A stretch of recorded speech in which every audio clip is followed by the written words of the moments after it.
मुहूर्त नहीं रहता है, इसके बाद श्रावण से प्रारंभ होता है। तो ये 15 दिन आषाढ़ मास का जो पूर्णिमा से अमावस्या तक वो होता है। तो इसके लिए एक दीक्षा क्या है? दिव्यते, दी यानी जो दिव्य से लिया गया अक्षर है वो दी, दिव्य यानी प्रकाश, ज्ञान, चेतना। क्षय क्या है? अज्ञान, अंधकार, मूढ़ता, देह अभिमान। तो ये इसको हटाता है कौन? अंधकार को कौन हटाता है? प्रकाश। ऐसा ही गुरु का जो ज्ञान है, तत्व ज्ञान से शिष्य को जो बोध होता है, क्या बोध होता है? तत्व का। वो तत्व का बोध होने के बाद देह अभिमान और देह में अमत्व ममत्व का जो भावना है छूट जाता है।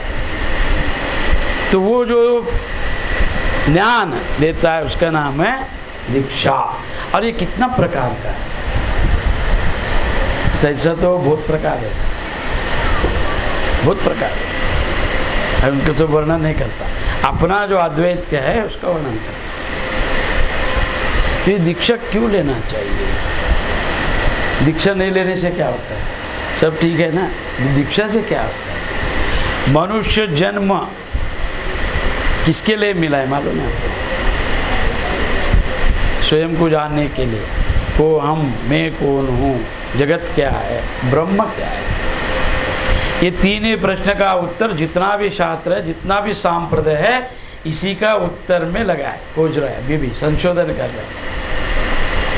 पर इसका उत्तर देने वाला एक ही जगतगुरु शंकराचार्य।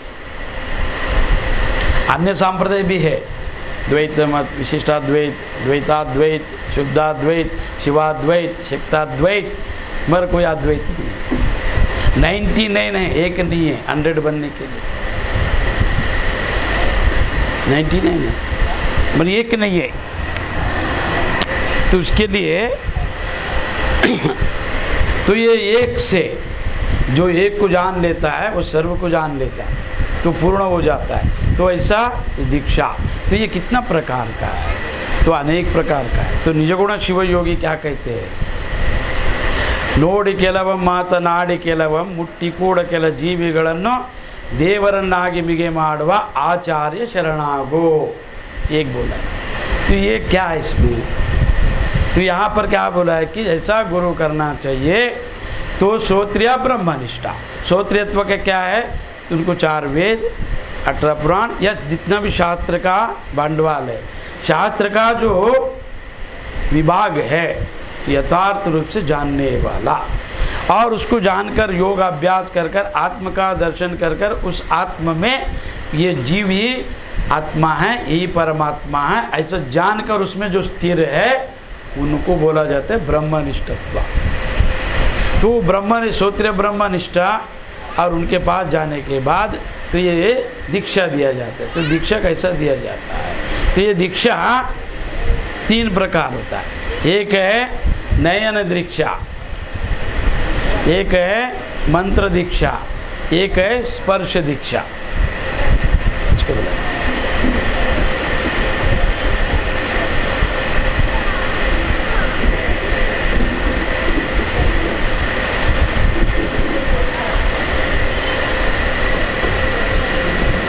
तो ये नयन दीक्षा क्या है? तो नयनों से गुरु क्या करता है? शिष्य को देखता है। तो अपना सांप्रदाय में अष्ट दिक्पालक को और 3 देवता गणपति, शिव और पार्वती को स्थापना कर कर उनका आह्वान कर कर अष्ट दिक्पालक और ज्योति लगाकर गुरु क्या करता है? आसन में बैठ जाता है और एक सूत्र रहता है, गुरु सूत्र बोला जाता है। तो गुरु सूत्र को शिव से बांधता है और उनके पैर में बांधा जाता है और शिष्य का हाथ में, कनिष्ठ में या अंगुष्ठ में बांधकर या उनके हाथ में दिया जाता है, गुरु सूत्र बोला जाता है। तो गुरु सूत्र से क्या होता है? गुरु ने जो मंत्र का साधना कर कर सिद्धि प्राप्त किया है, तो उस अंगुष्ठ से उन्होंने अंगुष्ठ का, पैर का अंगुष्ठ में बांधा हुआ जो धागा है उससे शिव को माध्यम रखकर शिव को आदेश करता है, अभी से ये मेरा शिष्य, ये आपका अधीन था, अभी आपका ने मेरा अधीन होगा। तो आपका जो प्रारब्ध कर्म है, जो भी आप देने वाला है, तो उसको यथा योग्य और यथा क्रम से तो शिक्षा करना चाहिए और उनको ज्ञान होकर मोक्ष प्राप्त कराना चाहिए, ऐसा आदेश लेकर इस अंगुष्ठ को शिष्य का कहाँ पर रखता है? अग्नि नेत्र, त्रिनेत्र, आज्ञा चक्र पर। तो वो आज्ञा चक्र में क्या है? तो 16 दल है, 16 बिंदु है। भौतिक विषय का प्रतिपादन करने वाला 16 बिंदु और आध्यात्मिक के लिए 16 बिंदु। सूर्य और चंद्र नेत्र के बीच में जो त्रिनेत्र है उसके ऊपर रखकर उस बिंदु को, जो गुरु जानता है शिष्य का स्वरूप, शिष्य सब सामने बैठने के बाद उसका मन और उसका विचार को पढ़ने के बाद उसको तो उनको अनुष्ठान कर कर संकल्प कर कर उसे हाथ रखता है। हाथ रखने के बाद वो आज्ञा चक्र को आदेश करता है और ललाट चक्र जो है यहाँ पर पकड़कर राइट सूर्य कान में, यहाँ पर राइट कान में मंत्र को 3 बार बताया जाता है और वो मंत्र ने महावाक्य रहना चाहिए। तो महावाक्य का अर्थ क्या है? जीव और शिव के एकत्व का बोध कराने वाला जो वाक्य है उसको महावाक्य बोला है। जगत में जितना वाक्य से व्यर्थ है, मरण प्राय, मरण होने के बाद जितना भी आपने किया हुआ अच्छा बुरा सब गया, कोई याद नहीं रखेगा, इससे लेन देन नहीं है। तो ये महावाक्य अगर आप याद रखा तो आपको ये जन्म जो है, ये जो जन्म मरण और जन्मने का जो चक्कर है उसे छूट जाता है, उसका नाम है मोक्ष। मोक्ष ने मरने के बाद नहीं मिलता है, मरने के बाद किसी को मोक्ष भिक्ष मिला नहीं और उसको मरने के बाद मिलने वाले मोक्ष नहीं होता है। मोक्ष का अर्थ क्या है? सा शरीर यहाँ पर ये अवस्था में जैसा आपको मनादशा, आपको जैसा बुद्धि है, आपको जैसा परिस्थिति है, आप कोई कुल का, कोई जात का, कोई धर्म का, कोई भी कितना भी पापी या कैसा भी रहने दो, तो उसको ज्ञान जब एक महावाक्य को श्रवण करने से, उसको विचार करने के बाद उसमें जो ज्ञान का उत्पत्ति होता है, उस ज्ञान में जो स्थिर रहता है उसका नाम है मोक्ष। तो ये 3 प्रकार होता है। नयन दृक्षा, तो ये कैसा होता है? जैसा मछली जब अंडा रखता है सागर में, तो क्या करता है? सागर में अंडा रखता है हजारों, तो उसमें तैरता रहता है और मछली चलता रहता है, तो उसको याद आता है और वो क्या करता है? अपना दिव्य दृष्टि से या मातृत्व भाव से, करुणा से उस अंडे को देखता है, तो उसमें से वो बच्चा बाहर आकर उनके साथ चलता है। ऐसा ही गुरु क्या करता है? नेत्रों से, तो जब शिष्य को देखता है तो उसका अंदर का जो अज्ञान है वो बाहर आता है, तो इसके लिए इसका नाम है नयन दीक्षा। तो और मंत्र दीक्षा क्या है? तो जो मंत्र वाणी से बोला जाता है तो वो क्या है? कौवा और कोयल तो 2 एक शरीका है, काला है ना। कोयल और कौवा में भेद कैसा होता है? तो ध्वनि से, केवल ध्वनि से भेद होता है। तो कभी होता है कोयल जो है मधुर कंठी है और उच्च स्वर है, तो उसमें अहंकार था, क्या कि मेरे जैसा गाने वाला, मेरे जैसा कंठ, मेरे जैसा, इसमें नहीं। कौवा कर्कश, काव काव करता है, पर कौवा भविष्य करता है, कोयल नहीं। कौवा किसके भी घर पे बैठ गया, अतिथि आएगा, या अग्नि में चिल्लाए तो आग लगेगा, ईशान्य में शत्रु, नैऋत्य में प्राण, ऐसे उसका एक शास्त्र है, उसको संख्या शकुन शास्त्र बोला है। पर कोयल का नहीं है। क्यों? ब्रह्मदेव ने उसको श्राप दिया, तो तेरा कंठ के कारण तो अभिमान करता है कोयल, तो इसके लिए तो मातृत्व का स्थान से उसको वर्जित किया गया। तो कोयल क्या करता है? अपना जो अंडा है कौवे के घोंसले में रखता है, और कौवे के घोंसले में रखकर चला जाता है। तो कौवा क्या करता है? उसको सब इस रक्षणा करके उसको बाहर निकालने के बाद तो उसको जैसे बाहर आता है कोयल और कौवा, तो कोयल का ध्वनि जो है वर्षा ऋतु में, वसंत ऋतु में उड़ जाता है उसका। जब कोयल का ध्वनि सुनने के बाद कौवा को पता चलता है कि ये मेरा बच्चा नहीं है, फिर वो उड़ जाता है। तो ऐसा ही गुरु का ज्ञान जो वचनों से सुनता है, तो कान में जब प्रवेश होकर हृदय में जाता है, तो वहाँ पर बसा हुआ जो अहंकार है, अभिमान जो है, उड़ जाता है, बाहर जाता है। अज्ञान, अंधकार, ये हो गया। स्पर्श दीक्षा क्या है? तो अभी कोई मूर्ति स्थापना करते, कोई भी, तो मूर्ति पत्थर है, तो पत्थर में क्या है? प्राण है नहीं। तो पत्थर को जब बनाने के बाद उसको अनेक प्रकार का दोष को निकाला जाता है शास्त्र के क्रम से। तो जल में रखा जाता है, उसको धोया जाता है, प्रत्येक विधि विधान कर्मकांड के अनुसार कि मैं जैसा हूँ शरीर प्राण इंद्रिया वैसा इनमें भी आने दो। ऐसा गुरु क्या करता है, संकल्प कर कर अपना जो प्राण है तपस्या संकल्प के द्वारा भावना के द्वारा उस मूर्ति में प्रवेश करता है। तो ऐसे एक पत्थर को भगवान बनाने वाला सद्गुरु जीता, आप बोलने वाला, चलने वाला, देखने वाला, सुनने वाला, विचार करने वाला बुद्धिजीव को भगवान नहीं बना सकता। क्यों नहीं बनाए? बस सुनना चाहिए। वेद वेदांत को यथार्थ गुरु से सुनना चाहिए। क्यों यथार्थ क्यों बोला मैं? जो जैसा है वैसा बताने वाला नहीं है।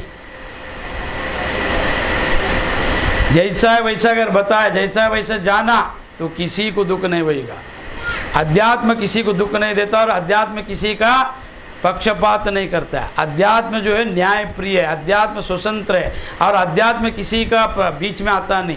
प्रपंच अध्यात्म के बीच में आएगा। अगर कोई गए सोचा गुरु के पास जा रहे कि क्या काम है, बीच में आएगा। क्यों जा रहे, क्यों नमस्कार करने का, अपने जैसा आदमी है, क्यों पूजने का, क्या काम है? अध्यात्म किसी के में आता, किसी के पक्ष में या किसी के विरोध में या किसी का बीच में नहीं जाता है अध्यात्म। तो अध्यात्म का अर्थ क्या है? अपने को जानना कि मैं जन्मा तो मरता हूँ। तो ये मरने के बाद का जो रहस्य है जीवंत में अभी जानना। तो मरते वक्त सब जाता है ना स्मशान में। तो हमारे गुरु जी कहते थे मोक्ष कभी होगा स्वामी, वेद वेदांत तपस्या सब करने से होगा। तो ये आदमी करेगा क्या? इतना निष्ठा इनमें है? तो पूछा मैं एक बार, तो हमारा गुरुजी बोला इतना झंझट मत करो, स्मशान में जाओ, वो मरा है तू जानता है ना, वो मरा है मैं देख रहा है। ये देखने वाला को अगर जान लिया तक्षण मोक्ष हो जाएगा। ज्ञान और ज्ञेय, ज्ञेय से ज्ञान होता है। तो जो आदमी जो व्यक्ति ज्ञेय को जानता है वो मुक्त हो जाता है। मैं मरा नहीं, मरा है वो सब बोलते हैं ना। तू देख रहे कि तू शिव है, तू शव को देख सकता है, मगर शव किसी को नहीं देखेगा। शव शिव को नहीं देखेगा, शव शव को नहीं देखेगा। शिव देख सकता है शव को भी, सबको देख सकता है। तो इसके लिए जो अपना स्वरूप को जानने के लिए जो दीक्षा लिया जाता है उसमें केवल महावाक्य रहना चाहिए। 7 करोड़ मंत्र अलग है। फल सिद्धि के लिए आप अगर साधना करेगा तो उसमें भी विभाग है। दक्षिण मार्ग, वाम मार्ग, समयचर मार्ग, अलग अलग मार्ग है। वो मार्ग क्यों बना है कि उनका बुद्धि, उनका अधिकार, उनका तारतम्य देखकर महात्माओं ने क्या किया तो अलग अलग मार्ग बनाए। तो वो अलग अलग मार्ग के जैसा एक रोगी है तो उसको रक्त चाहिए, अभी रोगी है तो उसको बल चाहिए, तो बल आ रहा नहीं है ना भोजन से, तो रक्त चढ़ाया जाता है। तो क्यों लिया रक्त? तो उसको बल आकर रोग मुक्त होने के लिए। तो बाहर से जो सहकार्य लिया, मदद लिया, ऐसा जो आदमी वेद वेदांत को नहीं जान सकता है, अपना मन का निगरान नहीं कर सकता है, बैठकर विचार नहीं कर सकता है, तो वो पर सिद्धि के लिए उसका जो इच्छा पूर्ति के लिए मंत्र और तंत्र में प्रवेश करता है। क्यों अपने को नहीं जान सकते?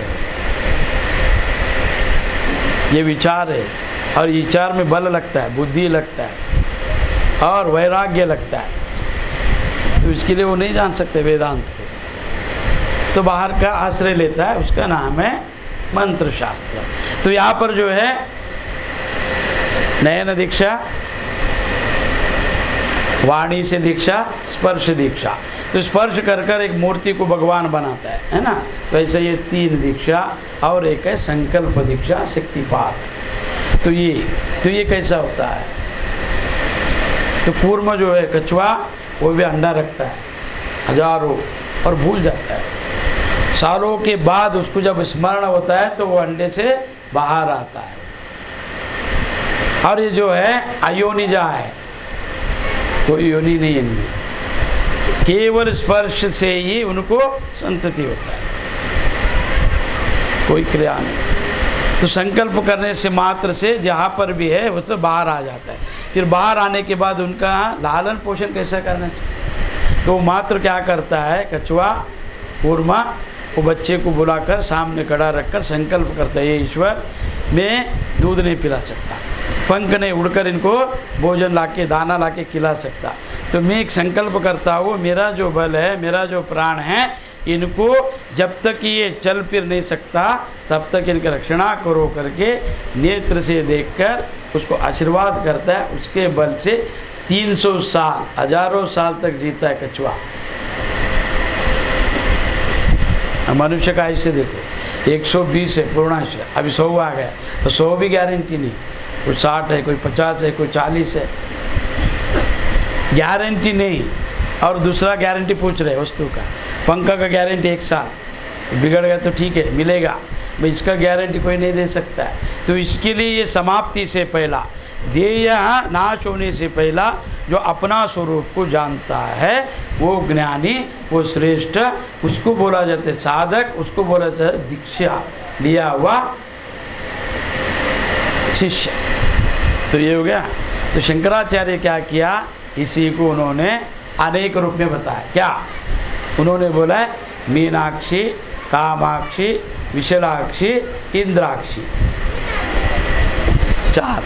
क्या ये मीनाक्षी ने, जैसा मीन जो है मछली वो बच्चा को देखता है और वो बाहर आता है, ऐसा ही तो ये गुरु क्या करता है, अपना करुणामय दृष्टि से शिष्य को जब दीक्षा देते वक्त नेत्रों से पूर्ण उसको देखकर आशीर्वाद करता है। इसको बोला जाता है मीनाक्षी दीक्षा।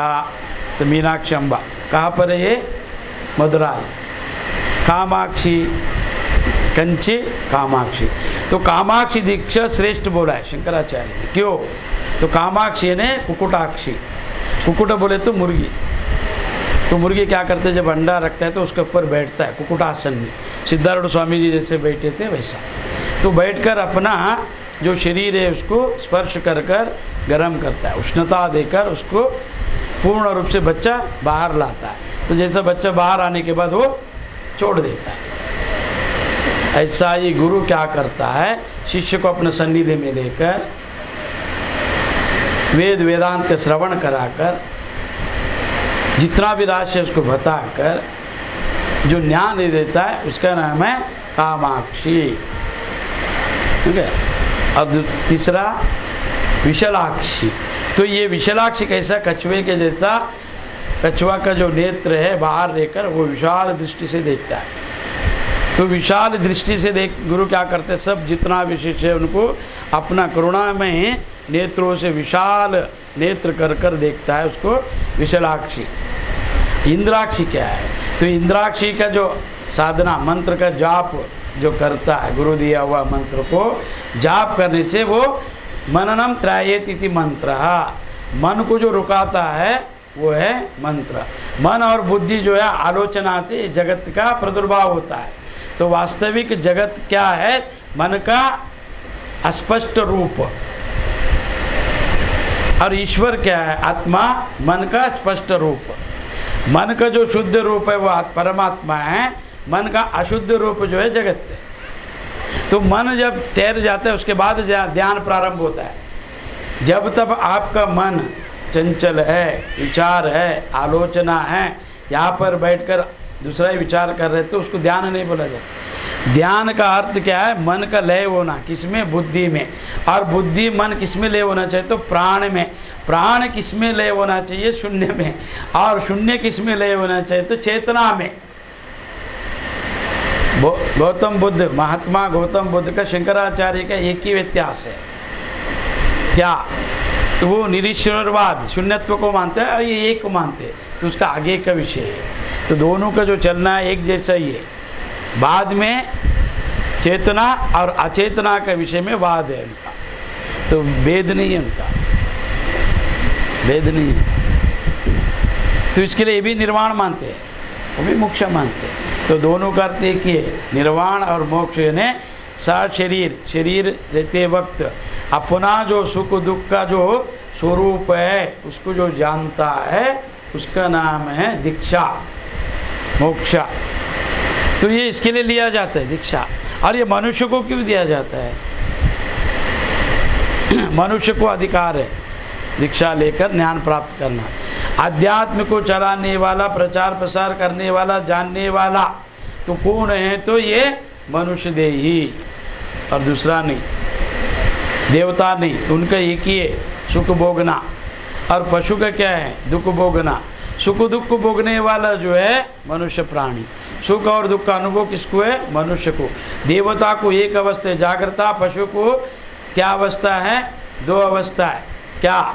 जागृत, निद्रा, स्वप्न नहीं है। और मनुष्य को तीन अवस्था है, जागृत, स्वप्न, सुषुप्ति। जागृत, स्वप्न, सुषुप्ति क्यों दिया? जागृत जो अभी देख रहे हैं आप लोग है ना, सुन रहे हैं, तो ये जागृत अवस्था है। स्वप्न अवस्था में आप अगर पूछा कोई व्यक्ति को जगत कैसा दिखता है? आंखों से दिखता है ना, देखने से ही दिखता है। ये स्वप्न जब देखता है तो आंख बंद रहता है, वो कैसा देखता है? कैसा देखता है?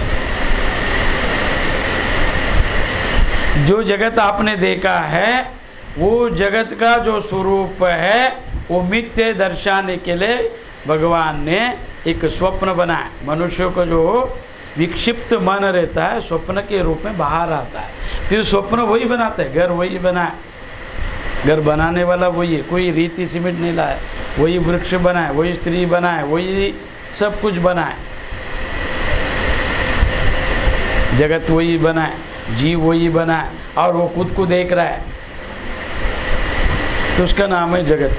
तो इसके लिए बनाया गया जगत स्वप्न को कि ये दृष्टांत देकर ये जगन मिथ्या बोलने के लिए स्वप्न का दृष्टांत दिया गया। तो ये स्वप्न को अगर जो जान लिया उसको स्वरूप का बोध होता है, याद रखो। तो स्वरूप का बोध होने के लिए आपको दो अवस्था जानना है, एक स्वप्न और सुषुप्ति। स्वप्न को जान लिया जगत में मिथ्यत्व का बोध हो जाता है, सुषुप्ति को जान लिया स्वरूप का बोध हो जाता है। तो इसके लिए ये दो अवस्था ईश्वर ने क्या किया? मनुष्य को दिया, उसको अधिकारी बनाए। किसका अधिकारी बनाए? वो मोक्ष का अधिकारी बनाए। तो मोक्ष का अधिकारी कौन है? तो मनुष्य है। और वो मनुष्य ही दीक्षा लेकर उस मंत्र को साध कर, उस अर्थ को जानकर, और अपना जो सनातन धर्म के अंदर जो भेद है, अंधा श्रद्धा जो भी, उन सब का निवारण कर कर यथार्थ रूप से जो ज्ञान है उसको जानकर मनुष्यत्व को टिकाना चाहिए। जगत में सबसे अमूल्य कौन है? तो मनुष्य नाम। सबसे दुर्लभ वस्तु है मनुष्य, मिलने वाला नहीं। और उस मनुष्यत्व को टिकाने के लिए एक ही है आध्यात्म ज्ञान। तो जो अध्यात्म ज्ञान को प्राप्त करता है उसमें विकृति नहीं आता है, तो उसके लिए इसको दीक्षा दिया जाए। इसका नाम है दीक्षा, दिव्यते क्षायम इति दीक्षा। और ये 4 प्रकार से और विधिवत देकर। और अपना दीक्षा में विशेष क्या है? अष्टदिक्पालक, त्रिदेवता, त्रिनेत्र के ऊपर आघात, ललाट में ये, और ब्रह्म सूत्र बांधकर गुरु शक्तिपात कर कर जीवा में मंत्र लिखता है। वो मंत्र लिखने से क्या होता है? जीवा सिद्ध हो जाता है। जितना भी झूठ बोला रहेगा तो छोड़ना चाहिए उससे। और सत्यम वदहा, सत्य के मार्ग पर चलकर सत्य ही बोलना चाहिए। असत्य का सहारा मत लो। असत्य के लिए अनेक सहारा चाहिए, सत्य के लिए कोई सहारा नहीं। सत्य क्या है? वही ईश्वर है। सत्य बोलने में जिसके अंदर साहस है वही आध्यात्मिक बन सकता है। चाहे जगत में विरोध होने दो या कोई भी कुछ कहने दो, सत्य को कभी नहीं छोड़ना चाहिए। तो वो सत्यम वदहा, तो सत्य बोलने के लिए और सत्य जानने के लिए जो दिया जाता है उसका नाम है दीक्षा। तो अनेक दीक्षा देता है और उसको हमारा परंपरा में। और एक याद रखो, परंपरागत जो साधु संत है उनका दीक्षा अलग है, और प्राइवेट इंडस्ट्री का जो दीक्षा देने वाला उनका अलग है, उनका प्रचार प्रसार अलग है। हमारा प्रचार कैसा है? विचार से प्रचार है, और उनका केवल प्रचार है। करने दो, अच्छा है, बुराई से भी अच्छे भजन करना, तो उसके लिए ठीक है।